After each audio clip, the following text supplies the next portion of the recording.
আসসালামু আলাইকুম। আমি এহসান জয়। পড়াশোনার পাশাপাশি আমার ওয়েব ডেভেলপমেন্ট সম্পর্কে বেসিক জ্ঞান ছিল।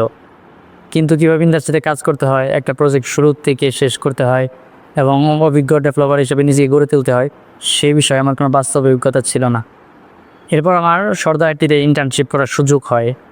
আর এখান থেকেই আসল শেখার যাত্রা শুরু। আমি নিজেকে খুবই ভাগ্যবান মনে করি, কারণ আমি শুধু সরদা আইটিতে কোর্সই করিনি, বরং এখানকার অভিজ্ঞ ডেভেলপার, মেন্টরদের কাছ থেকে কাজ করার সুযোগ পেয়েছি, যারা আমাকে প্রতিটি বিষয় হাতে ধরে শিখিয়েছেন, ভুলগুলো শুধরে দিয়েছেন এবং ভালো কাজ করার জন্য উৎসাহ দিয়েছেন।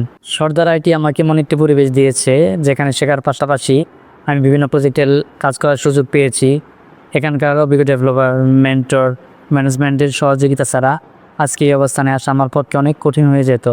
আলহামদুলিল্লাহ, আজ আমি সর্দার আইটির একজন ওয়েব ডেভেলপার হিসেবে কাজ করছি এবং বিভিন্ন লাইভ প্রজেক্টে কাজ করার সুযোগ পাচ্ছি। আমি আন্তরিকভাবে ধন্যবাদ জানাতে চাই সর্দার আইটিকে, বিশেষ করে আমার মেন্টর এবং অভিজ্ঞ ডেভেলপারদের, যারা আমার উপর বিশ্বাস রেখেছেন, আমাকে গাইড করেছেন এবং আমার ক্যারিয়ার গঠনে গুরুত্বপূর্ণ ভূমিকা রেখেছেন। যারা পড়াশোনার পাশাপাশি টেক সেক্টরে ক্যারিয়ার গড়তে চান, তাদের জন্য আমার একটি কথাই থাকবে: সঠিক গাইডলাইন, ভালো মেন্টরশিপ এবং কাজ শেখার আগ্রহ থাকলে অবশ্যই সফল হওয়া সম্ভব। ধন্যবাদ সর্দার আইটিকে, আমার মেন্টর এবং পুরো টিমকে আমার এই যাত্রার অংশ হওয়ার জন্য।